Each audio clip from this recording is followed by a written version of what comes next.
को देखना है कि आपका जो स्टोरेज रिजर्वायर रहता है हमारे बिल्डिंग में, तो उसका कैपेसिटी क्या होना चाहिए, right. So this is the syllabus. So here we are, ये जो पर कैपिटा सप्लाई है तो हमने ऑलरेडी बहुत पहले ही फर्स्ट क्लास में देख लिया था। सो डिटर्मिनेशन ऑफ स्टोरेज कैपेसिटी ये कवर करेंगे, एंड बाद में हम लोग सैनिटरी फिक्सचर्स एंड फिटिंग है जो वो अलग कवर हम करेंगे। So here we will go with this determination of a storage capacity, whereas if you see this one, तो ये जो लेफ्ट में आपको दिखेगा, so this is the factor, yeah, these points are the factors which determine the storage capacity. तो हमें क्या क्या बातों को ध्यान में रखना चाहिए, what are the factors? जैसे नंबर 1 है हमारा आवर्स ऑफ सप्लाई, हम कितने टाइम के लिए कितने आवर्स के लिए हम लोग वाटर सप्लाई कर रहे हैं, that is the first one. Rate of supply govern by the pressure in the mains, कितना प्रेशर उसमें आ रहा है, उस पाइप सिस्टम में कितना प्रेशर है, वो हमें ध्यान में रहना चाहिए। उसका डिमांड पैटर्न क्या है इन द गिवन बिल्डिंग, किस तरह से है, वो हमें ध्यान में हमें पता रहना चाहिए। देन फायर स्टोरेज रिक्वायर्ड कितना होता है, कितना वाटर, कितना वॉल्यूम ऑफ वाटर उसमें रिक्वायर्ड है, ये आएगा। तो ये जो सारी चीजें हैं, these are the factor for the storing capacity of the water. तो ये बातों को हमें ध्यान में रखना चाहिए। The following 2 types of water storage are required in the buildings. जैसे ये हमने प्रीवियस क्लास में भी कवर किया था कि किस टाइप का स्टोरेज होता है। एक तो ओवरहेड स्टोरेज होता है और दूसरा होता है आपका अंडरग्राउंड। ओवरहेड यानी कि जो एलिवेटेड हाइट में रहेगा, कुछ पर्टिकुलर हाइट में रहेगा, आपके टैंक्स बने रहेंगे, तो उसको बोलते हैं ओवरहेड टैंक, जो कि आपका आरसीसी का हो सकता है, आपका जीआई पाइप का हो सकता है, या एचडीपी मटेरियल का हो सकता है। नेक्स्ट वन इज आपका अंडरग्राउंड स्टोरेज, जो आपके ग्राउंड सरफेस के नीचे रहेगा। तो ये आपका आरसीसी का हो सकता है, ब्रिक वर्क का हो सकता है, यानी स्टोन मशीनरी का भी हो सकता है। ठीक है, तो ये अंडरग्राउंड स्टोरेज आपको कहलाते हैं। वैसे 2 टाइप के स्टोरेज हमारे पास में अवेलेबल है। If you see about the overhead storage, अगर हम इसकी बात करते हैं तो जैसे मैंने बोला कि ये आपके कुछ हाइट में रहेगा। जब ये हाइट में रहेगा तो हम इस बात क्या बात कर रहे हैं कि ये जो प्रेशर आएगा, उसमें जो फोर्स आएगा, that is your gravitational force. इस ग्रेविटेशनल फोर्स के हिसाब से वो क्या होगा, आपको प्रेशर मेंटेन करेगा और आपको वाटर सप्लाई होगा। When the city water supply is available at a sufficient pressure round the clock as to rise to the height floor, then no over storage is required and all the water supply fixtures can be connected with the direct supply line. ठीक है, अगर आपके यहाँ पे आपके city में 24 घंटा पानी आ रहा है तो आपको ये सब ओवरहेड टैंक की जरूरत नहीं है। ठीक है, आप सीधा सीधा जैसे उसका नल में प्रेशर आएगा, सीधा सीधा वो आपके घरों में भी उतने ही प्रेशर के साथ पानी आएगा। That will be round the clock 24 hours आपको पानी आता रहेगा। ठीक है, लेकिन जहाँ पे अगर ऐसा सिस्टम नहीं है तो ऐसे जगह पे हमको क्या करना पड़ेगा, ओवरहेड टैंक हमको प्रोवाइड करना पड़ेगा। जैसे कि हमारा इंडिया है, हमारे इंडिया में आज भी ये कंडीशन ऐसी है कि हमारे घर के नलों में 24 घंटा पानी नहीं आता है। व्हाट इज द पैटर्न कि 2 घंटे के लिए आएगा, 3 घंटे के लिए आएगा, या तो मॉर्निंग में आएगा या इवनिंग में आएगा। सो this is a pattern, hourly basis में हमारे यहाँ पे पानी आता है। तो ऐसे में क्या करते हैं लोग, पानी स्टोर करना शुरू कर देते हैं। सो उसके लिए आपको कुछ ना कुछ रिजर्वायर लगेगा, स्टोरेज के लिए स्पेस लगेगा। Let's see in this. However, India, most of the city water supply are confirmed only to a few hours in the morning and evening. Due to this reason, it becomes imperative to store water in an overhead tank, particularly for its use in toilet and urinals. ठीक है, तो ज्यादातर हम लोग जो water use करते हैं कहाँ, हमारे टॉयलेट्स एंड यूरिनल्स में ही ज्यादा इसका यूज होता है, इसलिए हमें पानी को स्टोर करने का रिक्वायरमेंट हमारा बढ़ जाता है। Most of the Indian municipality require mandatory overhead water storage exclusively for flushing of toilets and urinals to ensure constant supply for a flushing toilet. This requirement depend upon the number of sanitary fixtures in the building and may vary from a city to city. और यहाँ पे कोई ऐसा fixing नहीं है कि आपके bathroom में इतने टैप्स होने चाहिए, इतने ही फिक्सर्स होने चाहिए, इतने ही डब्ल्यूसी के सीट्स होने चाहिए, या इतने एल्बोज, ऐसा कोई फिक्स नहीं है। It may vary from person to person, it may vary from city to city, it may vary from culture to culture. ठीक है, ये हर जगह पे वेरी करेगा depending upon the living standard of the occupant of the building. मैंने जैसे बोला कि कल्चर टू कल्चर या उनके स्टैंडर्ड के हिसाब से भी वो वेरी कर सकता है।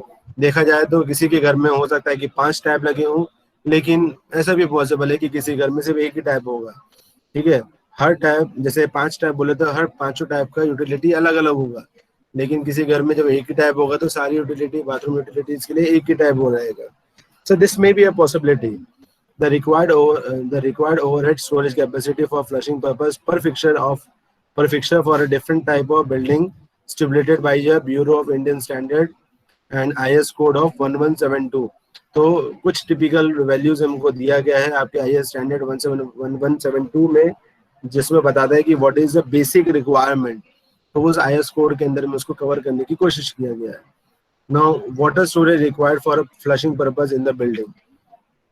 दिस इज द हेडिंग जिसमें हम देखेंगे यहाँ टाइप्स ऑफ बिल्डिंग बताने की कोशिश किया है.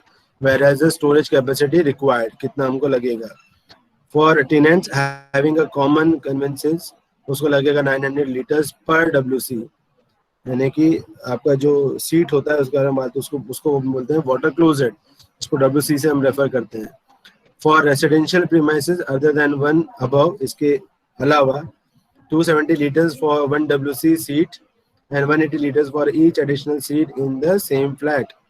ठीक है, 270 liters for 1 WC, यहाँ पे 900 मान के चल रहे हैं, यहाँ हम कंसिडर करेंगे 270 liters for 1 WC seat and 180 liters for additional. इसके अलावा और भी अगर कोई W seats होंगे तो उसके लिए 180 अब एक्स्ट्रा का मान के चलिए. फॉर फैक्ट्रीज एंड वर्कशॉप, अगर फैक्ट्रीज और वर्कशॉप है तो वहाँ पे कैसा होना चाहिए कि 900 लीटर्स पर WC एंड 180 लीटर्स पर यूरिनल सीट्स. ठीक है, इतना वाटर आपको रिक्वायर्ड रहेगा. से सपोज करो कि अगर 5 यूरिनल्स लगे तो 180 इंटू मल्टीप्लाई बाई 5 उस पूरे दिन भर के लिए. अगर WC है, एक WC है तो 900 लीटर्स लगेगा, 2 WC होगा तो उसको 1800 लीटर्स लगेगा.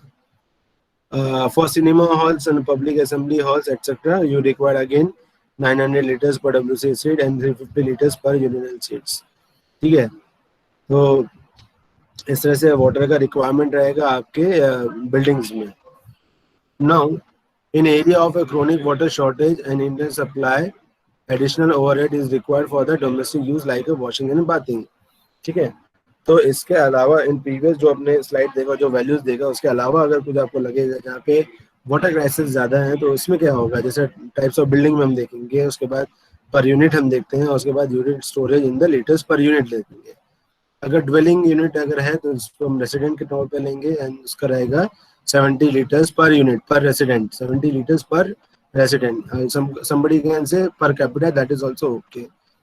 देन हॉस्टल अगर है तो वहाँ पे आपको लगेगा 90 लीटर्स पर यूनिट. होटल्स अगर हैं तो 135 litres per unit. Then commercial building without canteen तो वहाँ पे 35 litres per unit. Commercial building की बात करते हैं तो वहाँ पे 45 पर यूनिट पर लीटर्स पर यूनिट. रेस्टोरेंट्स अगर मैं बात करेंगे तो आपको 7 लीटर में ही यहाँ पे काम हो जाता है. डे स्कूल की बात करेंगे तो वहाँ 25 लीटर्स आपको पर हेड लगेगा. देन बोर्डिंग स्कूल की हम बात करते हैं तो वहाँ पे अगेन 90. हॉस्टल एंड बोर्डिंग देखो लगभग सेम है तो again you can take 90. Then nursing home and medicine quarters में अगेन 135 इलेक्ट्रिसिटी आपको इतना वाटर का जरूरत लगेगा. ठीक है, so this is indicating how much water you required different buildings and all. ठीक है, नेक्स्ट इज अंडरग्राउंड स्टोरेज. जैसे हमने यहाँ पे देखा ओवरहेड टैंक के बारे में, तो यहाँ पे हम देख रहे हैं आपका अंडरग्राउंड स्टोरेज के बारे में. So, underground storage tank are necessarily required to collect the water from a municipal supply lines if the water pressure in the main is insufficient. अगर आपको डेली पानी जो आपको आ रहा है अगर वो insufficient हो रहा है डायरेक्टली यूज में, तो आप क्या कर सकते हो, उसे स्टोर करके रख सकते हो. ठीक है, water pressure in the main is insufficient to reach overhead tank. अगर वो ओवरहेड टैंक तक के पानी नहीं पहुंच पा रहा होगा या उतना प्रेशर वो नहीं बना पा रहा होगा, जैसे बहुत बार होता है. सपोज करो कि आपका 4 मंजिला घर अगर है, म्युनिसिपल कॉर्पोरेशन का पानी आपके घर में आ रहा है, दिस इज अ चांस कि वो ग्राउंड फ्लोर में आएगा, फर्स्ट फ्लोर में आएगा, सेकंड फ्लोर में आएगा, बट देयर इज चांस कि वाटर प्रेशर उतना नहीं होगा जिसके वो थर्ड फ्लोर में नहीं चढ़ पाएगा, फोर्थ फ्लोर में नहीं चढ़ पाएगा. इन ऐसे केसेस में आपको क्या करना पड़ेगा कि you will required underground sump. आपको एक अंडरग्राउंड स्टोरेज बनाना पड़ेगा. उस अंडरग्राउंड स्टोरेज में आपको पंप फिट करके आपको पानी को थर्ड फ्लोर में फोर्थ फ्लोर में पहुंचाना पड़ेगा. ठीक है, so in that regard you will required underground storage. So direct use of pump on a municipal main is always prohibited. See this is the rule from the municipal corporation कि आपके pipeline में आपका जो pumps हैं आप उसको directly fit नहीं कर सकते हो, और अगर आप उसमें पकड़े गए तो आपको मतलब उसका पनिशमेंट है। पनिशमेंट तो नॉर्मली कैसा है कि आपको फाइन भरना पड़ेगा, और अगर फाइन नहीं भर पाते हैं तो you can have a jail. ठीक है, तो that provision is provided over there. तो उसका लॉज है जिसको हमें ब्रेक नहीं करना चाहिए, दैट इज अ प्रोहिबिटेड। आप पानी का चोरी नहीं कर सकते, दैट इज नोन एज पानी का चोरी, वो नहीं करना चाहिए, prohibited by the municipal authorities as it reduces the water pressure in the adjoining houses of building. ऐसा बहुत बार होता है, यह बहुत बार सुनने में भी आता है, जहाँ पे मान लो कि आपके घर के पहले ही एक घर होगा जहाँ पे पानी पहुंचता है, तो क्या कर रहा है कि वो पंप लगाएगा और पानी को प्रेशर अपनी तरफ खींच लेगा। उसमें क्या है, let me tell you this, मैं डायग्राम बनाने की कोशिश करता हूँ। Say suppose this is your house, this is your neighbour, this is next neighbour, this is next neighbour. ठीक है, ये आपका एक पाइपलाइन है। हर पाइपलाइन इस हर एक घर उस पाइपलाइन से कनेक्टेड है, लाइक दिस। मान लो this is your home, this is your home. अभी क्या हो गया कि इस घर में पानी बराबर सफिशिएंट पहुंच रहा है, and water direction is this. ठीक है, यहाँ पानी बराबर पहुंच रहा है, यहाँ पानी बराबर पहुंच रहा है, लेकिन what happen, house owner is installing a pump in this particular joint. तो क्या हो रहा है कि ये प्रेशर यहाँ बराबर था, यहाँ बराबर था, इवन इसकी वजह से इनको भी फायदा हो सकता है। और क्या होगा, प्रेशर जो इस डायरेक्शन में आ रहा है, it will be get diverted in this direction. ऐसे केस में क्या होगा, ये जो प्रेशर यहाँ आना चाहिए था वो उसको नहीं मिलेगा, और पानी जो इसको मिलना चाहिए था इस आदमी को या इस हाउस ओनर को, वो उसको प्रोवाइडेड नहीं होगा। That is why this is false practice जो हमें नहीं करना चाहिए। आई नो कि किसी के घर में हम इतने लोग हैं यहाँ पे, अगर हमारा 70 का क्लास है तो डेफिनेटली 5-6 घरों में तो ये आसानी से देखने मिलेगा कि जहाँ पे उनके घरों में पाइप मतलब ये पंप लगाया गया होगा। सो आई विल रिक्वेस्ट कि भैया तुम अपने पेरेंट्स को भी बताओ कि ये सब चीजें नहीं करना चाहिए। ठीक है, in spite of prohibition many resident units do install their individual tulu pumps on the municipal main to avoid the construction of the underground tanks। क्या है, उनको ऐसा लगता है कि हमने अगर पंप लगा दिया 2,500 से 3,000 का, तो हमें जो 10 से 15,000 हमें जो टैंक अंडरग्राउंड टैंक एक जो खर्च करना था वो करने की जरूरत नहीं पड़ेगी। This is shortcut for them. तो इसलिए वो लोग क्या करते हैं, सीधा मेन पाइप में लगा देते हैं। The capacity of an underground storage tank should be a net difference between the daily peak demand and the flow during hours of supply. Provision should be added for a non-supply due to power failure or other causes. ठीक है, for मतलब power failure अगर हो गया तो हमें कुछ ना कुछ उसका प्रोविजन हमें करना पड़ता है। For a normal building with a dependable water supply, underground storing capacity is taken as a 12 to 24 hours of a average daily demand. Now, next one is a water piping system in a building. ठीक है, अभी उसमें आपको क्योंकि बहुत सारे conditions हैं, बाइफर उसका क्लासिफिकेशंस है, धीरे धीरे आप जब ये आप देखो कि जहाँ जहाँ ये ब्लू से हेडिंग दिया है तो उसके बाइफर्केशन है, ये समझिएगा। The distribution of water within a building for the city main or other sources such as a groundwater can be obtained by a several piping system. तो बहुत जगह आपने शायद ये भी सुना होगा 1 पाइप सिस्टम है, 2 पाइप सिस्टम है, तो ये सारे उसके अंदर में आ जाते हैं। The distribution of the water within a building from the city mains or other sources such as a groundwater can be obtained by a several piping system. Each method has its own merit and demerits depending upon the local conditions. Such piping system must, however, be designed to provide uniform flow and pressure in all the flows and places.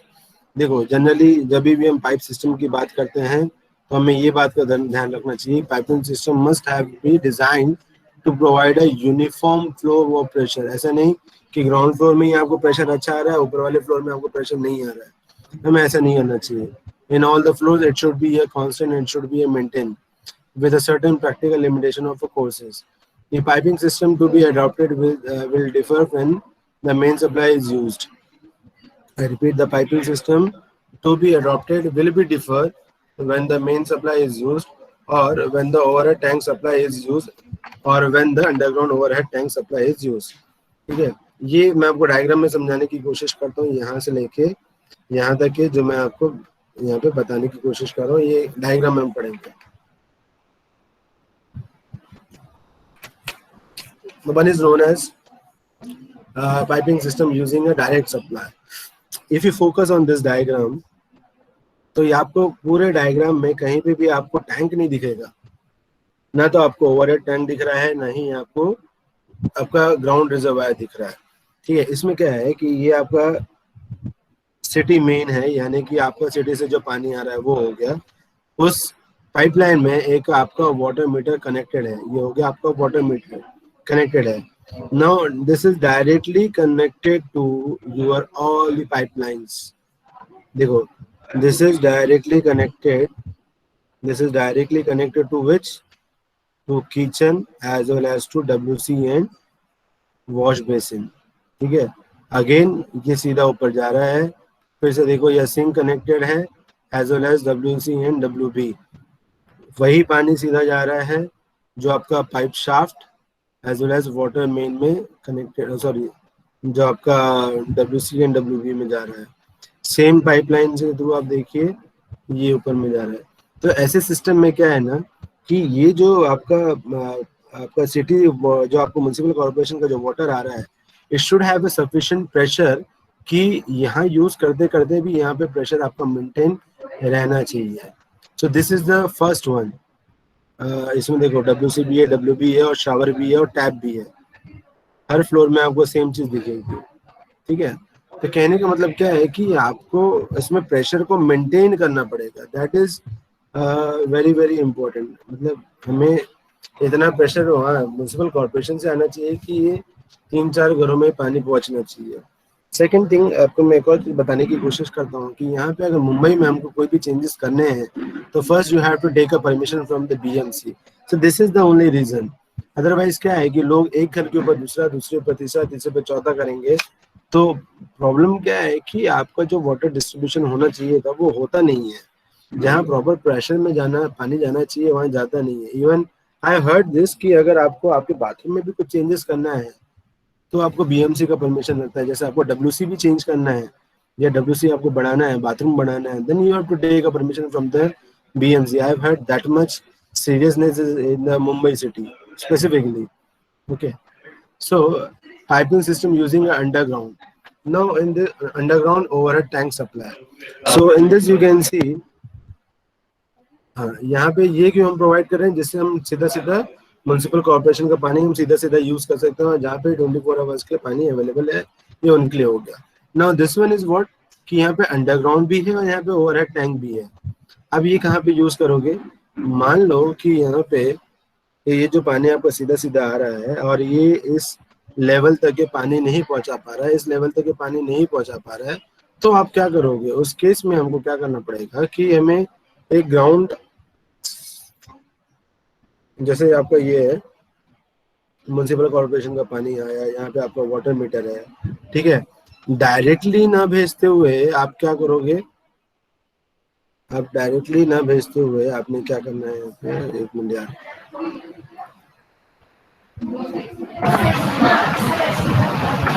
ये आप पानी directly ना भेजते हुए क्या करोगे? पहले हम ये रिजर्वायर में पानी को स्टोर करेंगे. ठीक है, ये रिजर्वायर में हमने पानी को स्टोर किया, उसको हम बोलते हैं कि आपका अंडरग्राउंड टैंक है.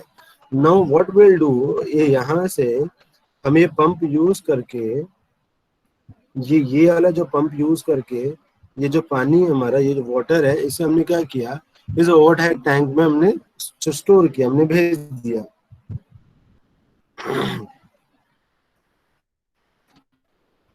होल्ड ऑन ना, ये पंप का यूज करके हमने क्या किया, इस पानी को हम लोगों ने सीधा सीधा हमने क्या किया, इस ओवरहेड टैंक में हमने डाल दिया.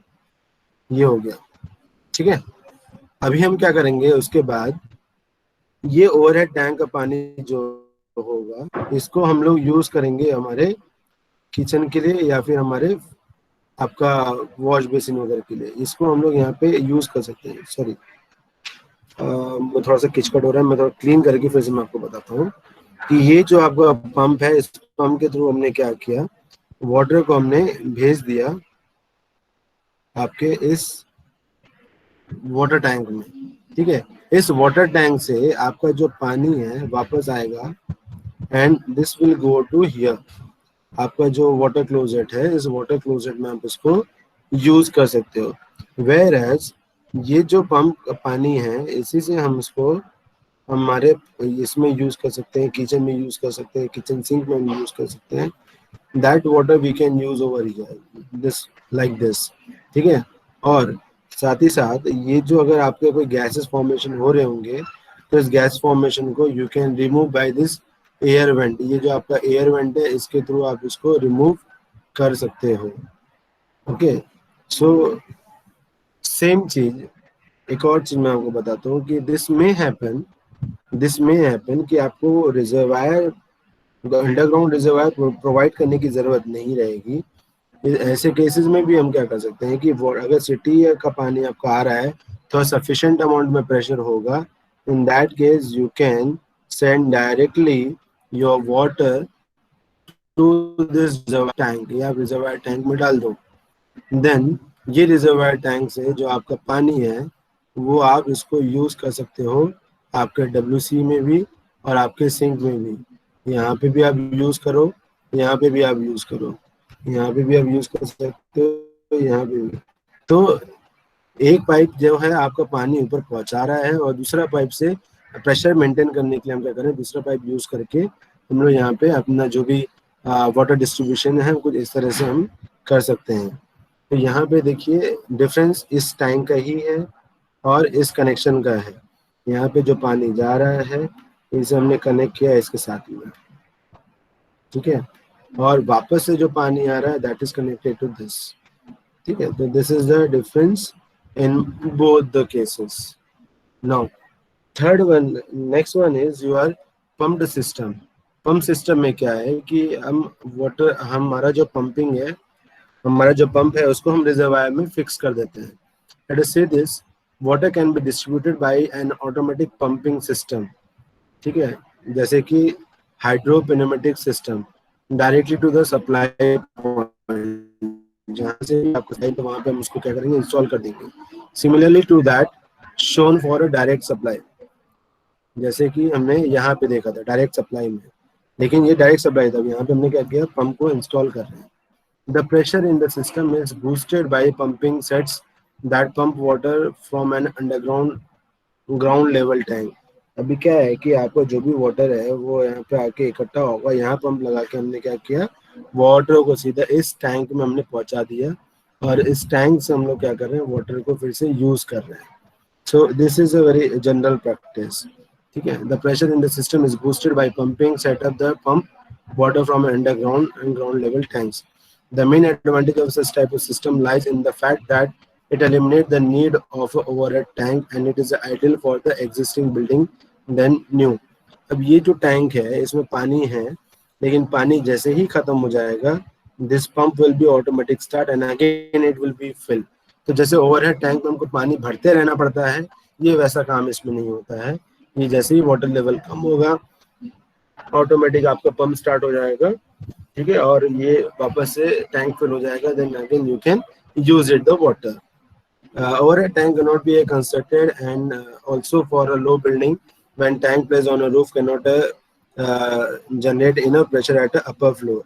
The system is able to supply water at a much higher pressure than it is a possible. ये जो सिस्टम मैं बोल रहा हूँ कि ये आप इसको जनरली हाई राइज बिल्डिंग में भी हम ये प्रोवाइड करते हैं वैसे। ठीक है। In a hot climate region, the water supplied from overhead tank become too warm, while in cold region it may freeze. Pump system in such a situation is more reliable. अभी क्या होता है कि जैसे गर्मियों का टाइम है, जैसे ओवरहेड टैंक है तो वो RCC का होगा या कास्टर या आपका GI पाइप का होगा या SDP का होगा। ना व्हाट हैपन कि गर्मियों में ये जो आपका पानी है धूप में तपने के कारण ये जो वाटर है वो और भी हॉट हो सकता है। ठीक है। नेचुरल ओवरहेड टैंक की बात कर रहा हूँ मैं। दिस में भी पॉसिबल कि टेम्परेचर जैसे जैसे राइज होगा वो वाटर का टेम्परेचर बढ़ता रहेगा और साथ ही साथ जैसे टेम्परेचर ड्रॉप होगा तो वाटर का टेम्परेचर भी आपका ड्रॉप होगा। That will not happen over here, वो चीज यहाँ पे नहीं होगा। ठीक है। वो चीज यहाँ पे पॉसिबल नहीं होगा। ठीक है, ये उसका एडवांटेज है। Now next one is a continuous running system. अब कंटिन्यूस रनिंग सिस्टम में क्या है कि आपका ये आपको म्युनिसिपल कॉर्पोरेशन का ये हो गया, this is your ground, this is your boundary wall, आपका बाउंड्री वॉल है, उसके अंदर में आपका वाटर मीटर रहेगा, उसी के अंदर में आपका आपका ये अंडरग्राउंड टैंक रहेगा। अब यहाँ पे हमने एक पंप अटैच किया हुआ है, और पंप से क्या है कि आपका जो किचन बाथ है वहाँ पे पानी जाएगा। ठीक है, ये आप यहाँ से ले सकते हो। नाउ सेकंड थिंग, ये पानी जो है this will be come to this cooling tower, जहाँ पे रेफ्रिजरेशन वगैरह आपको कुछ रहा तो आप उसमें ये यूज करोगे। आपका ओवरहेड टैंक भी है जहाँ पे पानी आके स्टोर आप कर सकते हो, और ये जो स्टोर पानी है बाद में हम उसको क्या कर सकते हैं, WC के लिए हम आराम से यूज कर सकते हैं। सो एक किचन बाथ के लिए एक अलग पाइपलाइन दिया हुआ है, वेरएस WC के लिए आपका एक और अलग से पाइपलाइन दिया हुआ है। Supply directly to the point of the use where the demand for a water is constant and matches with the pump capacity. Typical example are air conditioner cooling towers, steam boilers, and industry processes having a uniform water demand. Modern system include a variable speed pumping system, high pressure system, etc. So continuous running system आपका इस तरह से काम करेगा। Now, there is a flow rate and a fixture unit of a various type of water supply fixtures. तो अभी जो fixers बोलते हैं यानी कि नंबर ऑफ आइटम्स आप बोल लीजिए, जैसे किचन में है तो आपका टैप रहेगा, सिंक रहेगा, ड्रिंकिंग वाटर के लिए अलग सिस्टम रहेगा, जैसे बाथरूम में अगर बोलते हैं यूरिनल्स अलग रहेंगे, WC अलग रहेंगे, वॉल्स अलग हैं, फ्लश वॉल्स अलग हैं। तो all these are the fixtures. तो जैसे अगर हम एक के बाद एक करें तो यहाँ 4 कॉलम देखोगे।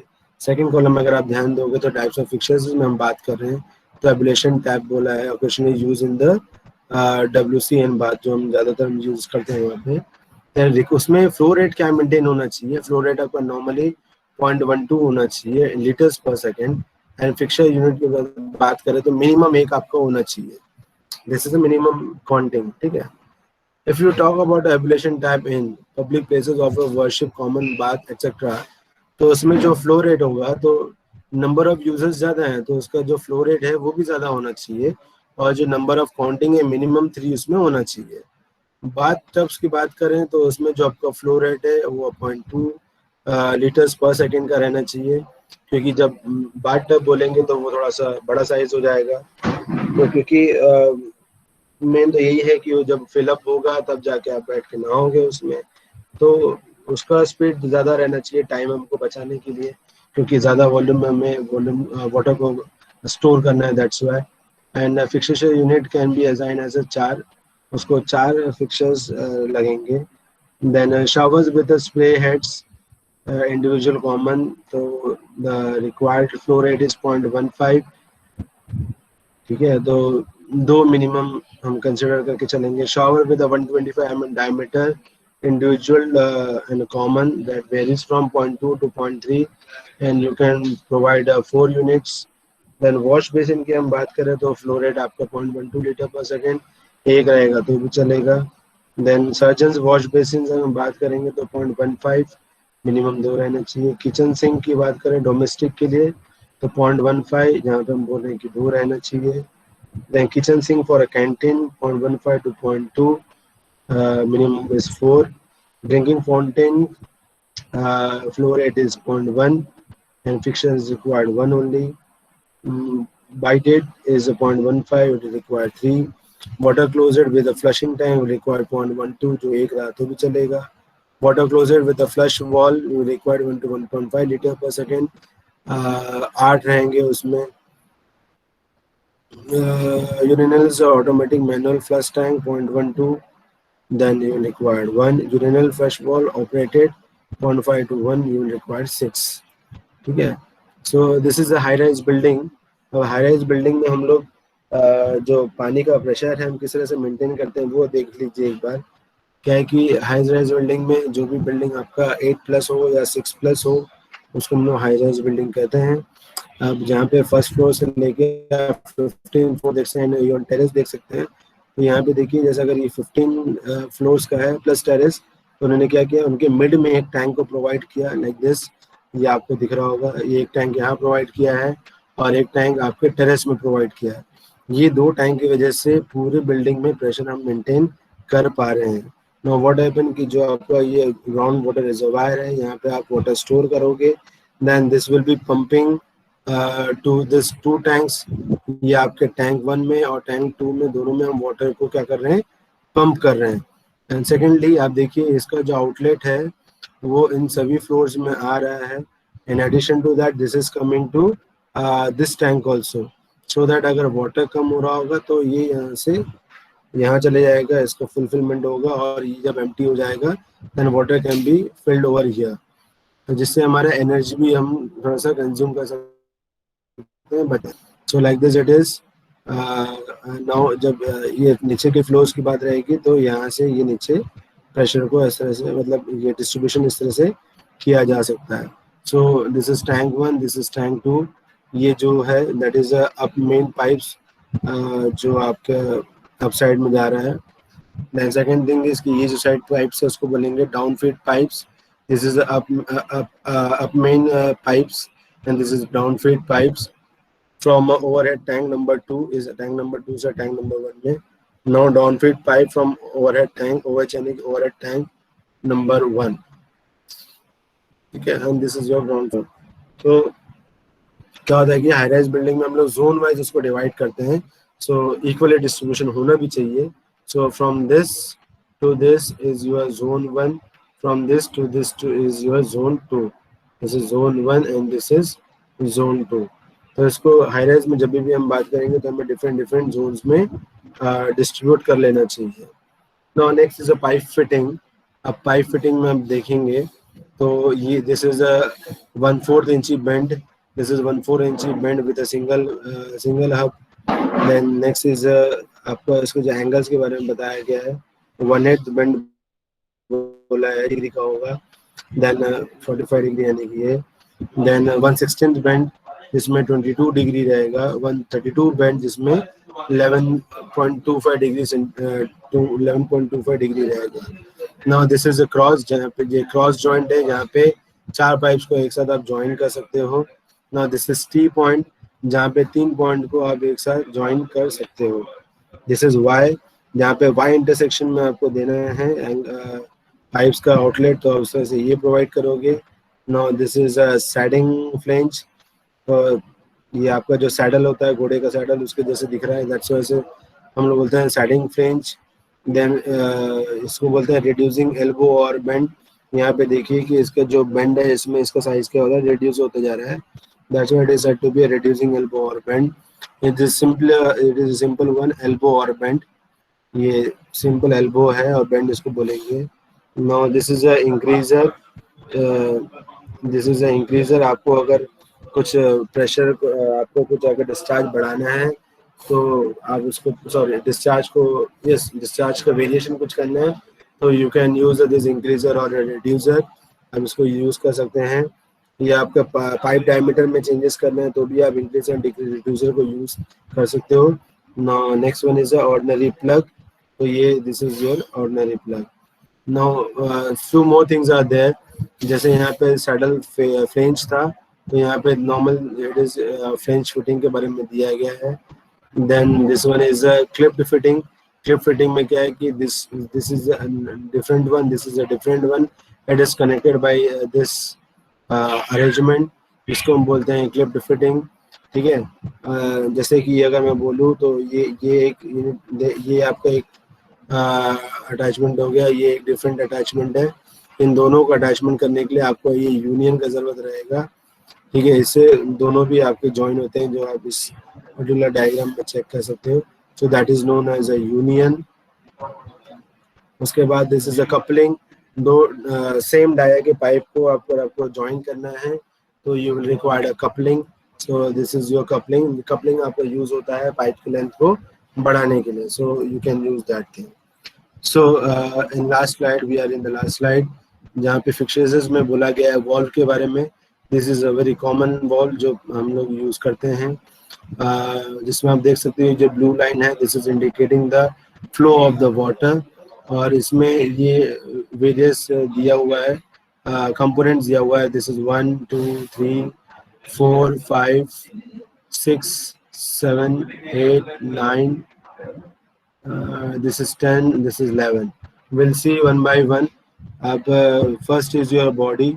Body यानी कि ये, this is your body. Number 2 is a port, यानी कि ये हो गया आपका port. Number 3 is a seat. This is your seat. Number 4 is a stem. This is your number 4. जो long ये ऐसा दिख रहा है, this is your number 4. ये आपका हो गया, उसको हम स्टेम बोलेंगे. नंबर 5 ये हो गया आपका disc when valve is open. ये हम डिस्क की बात कर रहे हैं. This is your number 5, disc when valve is open. Number 6 over here, इसको हम बोलते हैं हैंडल और हैंड व्हील. इसको हाथ से हम लोग रोटेट करते हैं, चाहे वो क्लॉकवाइज हो या एंटी क्लॉकवाइज हो. अगर इस डायग्राम में भी देखोगे तो ये आपको कुछ इस तरह से दिखेगा. Number 7 is a bonnet. तो वेर इज नंबर 7, तो ये हो गया उसको कवर करने वाला जो होता है, उसको हम बोलते हैं bonnet. Then this one is number 7. Number 8 is your packing. Where is number 8? हाँ, इस बोनेट को कवर करने के लिए जो यहाँ पे पैकिंग दिया गया है, that is known as packing. Number 9 is a gland nut. तो ये स्क्रू दिया हुआ है यहाँ पे, जिसको हम बोलते हैं ग्लैंड नट. उसको टाइट करने में, उसको या लूज करने में उसको हेल्प करेगा. That is known gland nut. Number 10 is a fluid flow when a valve is open. Fluid flow बोलना यानी कि मतलब ये हम पानी के, वाटर के बारे में बात कर रहे हैं. So will say fluid flowing, उसको ब्लू से दिखाया गया है. Number 11 is a position of a disc if valve is shut. तो जब ये ओपन रहेगा तो ये ऊपर साइड में रहेगा, लेकिन जब ये क्लोज होगा तो क्या होगा, ये जो आपका ये वाला जो डिस्क है ये क्या हो जाएगा, नीचे आ जाएगा. And this will be the position. तो यहाँ पे आ जाएगा वो. So like this it is working. Then number 11 is a sorry number 12 is the position of handle और a hand will if valve is shut. ठीक है, इनिशियली जब ये ओपन था तो इस पोजीशन में था, लेकिन जब हम उसे क्लोज करेंगे तो वो क्या हो जाएगा, इस पोजीशन में आ जाएगा. So this is the position. 6 1 is position, 12 is position, आपका 5th is position, as well as 11 is a position. ठीक है. So this is the components of the valve. मान लो अगर ये आपको एग्जाम में आया है, बोला गया कि write down briefly about the walls, तो आपको ये डायग्राम बनाना है और ये कंपोनेंट्स आपको बताना है. सिमिलरली साथ ही साथ उसमें अगर बोला कि आपको कुछ और भी आपको ब्रीफ करना पड़ेगा, वॉल डिफरेंट वॉल्स कौन कौन से हैं, in that case you have to write down this things about. जैसे आपका गेट वॉल्व है, तो gate valve is very very easy, very very common. You can see in your homes, जहाँ पे भी आपका मीटर लगा रहेगा वहीं पे ये गेट वॉल आपका लगा रहेगा. A gate wall, also known as a sluice wall, is a wall which open by lifting around or a rectangular gate wedges out of the path of the fluid.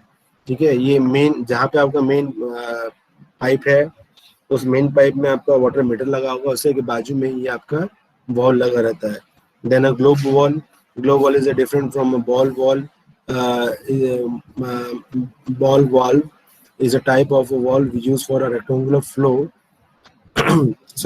used for a regulating flow in a pipeline consisting of a movable disc type, an element and a stationary ring seat in the general spherical shape. तो अगर मैं बोलूँ कि ये जो diagram है, this is your globe wall, तो ये कोई गलत नहीं होगा, ये दोनों एग्जैक्टली सेम है. ठीक है. The next is a air wall. Air wall is used to release this free air, is known as an air release wall. Maximum time it happens. या आपने कभी इसको शायद कभी ध्यान दिया होगा, अगर आपके घरों में अगर टिल्लू पंप लगा होगा तो मैक्सिमम टाइम क्या होता है कि उस टिल्लू पंप में एयर ट्रैप हो जाती है. तो हमें क्या करना पड़ता है, एयर को रिमूव करना पड़ता है, एयर को वहाँ से निकालना पड़ता है. तो जनरली वहाँ पे आप ये जो है आपका एयर वॉल, आप वो उसको वहाँ पे यूजुअली देख सकते हो. नो व्हाट हैपन, ये जो एयर वॉल है, आपने शायद जीटी में भी पढ़ा होगा कैपिलरी एक्शन. अगर इस कैपिलरी एक्शन में कहीं पे भी एक एयर बबल भी आ गया तो क्या करता है, आपके वाटर को कम्प्लीटली ब्लॉक कर देता है. तो same thing happen in the water supply system also. अगर आपका वॉल कहीं से भी ओपन रहा तो it may be happen due to this atmospheric pressure, वो आपका वो एयर उस पाइप के अंदर में आ जाएगा और जिसकी वजह से आपका कितना भी प्रेशर आए वो जो आपका एयर बबल है उसको पास नहीं कर पाएगा और वो जो वाटर है वहीं लॉक्ड हो जाएगा। तो ऐसे केसेस में हमें एयर वॉल्व को यूज करना पड़ता है। Then relief valve, a relief valve is a type of a safety valve used to control or limit the pressure in a system। अगर आपको प्रेशर को मेंटेन करना है या उसको वेरी करना है, then you have to use a relief valve। Next one is a float valve। This is a very common thing। आपके घरों में जाइए, सिस्टम टैंक को ओपन कीजिए। सिस्टम टैंक जब ओपन करेंगे, यानी कि जो WC सीट है उसके पीछे जो फ्लशिंग टैंक होता है उसकी बात कर रहा हूँ मैं। आप उसको ओपन करेंगे तो ये जो वॉल्व है ये आपको इजीली वहाँ पे देखने के लिए मिल जाएगा। ये नॉर्मली हर सिस्टम टैंक में रहता ही है। तो जहाँ पे सपोज करो कि this is your hold on, suppose करो this is your system tank, तो क्या होगा कि वाटर लेवल अगर आपका यहाँ पे है तो ये आपको वॉल इस तरह से दिखेगा। जैसे जैसे ये वाटर लेवल आपका राइज करेगा, सपोज करो कि ये वाटर लेवल यहाँ पे आ गया, तो ये जो बॉब है ये बॉब क्या हो जाएगा, वाटर सरफेस के साथ में अप साइड में आ जाएगा और जिससे जो वाटर का जो इनटेक है वो क्लोज हो जाएगा। ठीक है, तो इन this way this is working. आप अपने घर में जो सिस्टम टैंक होता है, फ्लशिंग टैंक है, उसमें आप देखिए, ओपन करके देखिए, ये आपको बहुत आसानी से मिल जाएगा। जैसे ही ये जो टैंक है ये ऊपर में आ जाएगा, ये टैंक ये जो बॉब अगर ये ऊपर में आ जाएगा, फ्लैट हो गया, तो समझो कि ये जो यहाँ पे एक बॉल होता है, डिस्क होता है, वो क्या हो जाता है, क्लोज हो जाता है। जैसे ही आपका वाटर आपने यूज किया तो ये जो बॉब है ये भी नीचे आ जाएगा और यहाँ से ओपनिंग शुरू हो जाएगी जहाँ से वाटर फिर से आपका फिलअप होके इस सिस्टम टैंक को फिलअप कर सकता है। So in this way this is working. Last one is a butterfly valve. तो बटरफ्लाई वॉल में आप देखिए ये एक रिंग शेप में है और रिंग शेप के अंदर में यहाँ पे एक ऐसा आपका डिस्क टाइप दिख रहा है। जैसे ही वाटर फ्रीली पास होगा, this this is rotating in this way 360 sorry 180 पूरा घूमता है ये। Butterfly valves allow for a quick shut off. The disc is position in the centre of the pipe. A rod passes through a disc to an accurate on the outside of the valve. Butterfly valves are generally favored because they cost less than other valves design and are a lighter weight, so they need a less support. तो butterfly wall कैसा है कि ये 180 आपको घूम जाता है। आप बस उसको मतलब कैसा है, जैसे पार्शली ओपन है, आप इसको रोटेट करोगे तो क्या हो जाएगा, ये आपका पूरा स्पेस ये कवर कर लेगा। इस केस में क्या हो जाएगा कि वाटर को पास होने के लिए अलाउ नहीं करेगा। इन दैट केस वाटर क्या हो जाएगा, ब्लॉक हो जाएगा। So in this way this valve is working. No something is missing, तो यहाँ पे हम कवर कर लेते हैं। जो एल्बो हमने वहाँ देख लिया, कपलिंग भी यहाँ हमने देख लिया।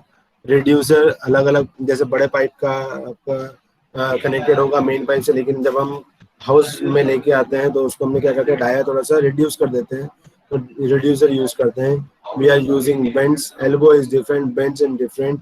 Then we can use tee, हमने वो भी देखा। Union also we have seen. We have this one is new, plug नहीं था वहाँ पे, सो नहीं प्लग भी था शायद, या ऑर्डिनरी प्लग, ये जो बोल रहे थे हम, ये वाला, दिस इज ऑर्डिनरी प्लग। तो ऑर्डिनरी प्लग का जो एक्चुअल डायग्राम है विल सी, उसका जो प्लग होता है वो ऐसा होता है, कहीं भी ओपनिंग होगा वहाँ उसे पुट अप कर दो तो उसे क्लोज कर देते हैं। One thing I will tell you, suppose करो कि आपके घरों में कोई टैप है जो भी यूज में नहीं आ रहा है, तो व्हाट वी से कि इस टैप को आप परमानेंटली क्लोज कर दो।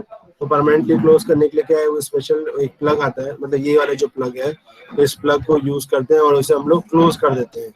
ठीक है, तो इसको परमानेंटली क्लोज करने के लिए या टेम्परेरी क्लोज करने के लिए प्लग को यूज किया जाता है। So this is a nipple. Nipple is also using for the extended version. आपको दो अलग अलग मतलब पाइप्स को अगर आपको एक्सटेंड करना है तो भी आप इस निपल का आप आसानी से यूज कर सकते हो। Then special mechanical fitting for SDP pipes. तो ये पीवीसी का जो रहता है, एसडीपी मटेरियल का रहता है, ये पाइप को आपको दीवार में अगर होल्ड करके रखना है तो उसके लिए ये वाला अरेंजमेंट हम यूज करते हैं। Then this is pipe, again this is pipe and this is the reducer elbow. ये बड़ा डायमीटर दिख रहा है, ये आपको छोटा diameter, this is known as reducer elbow. This is a cross जो फोर साइड से दिखेगा. देन यूनियन हमने ऑलरेडी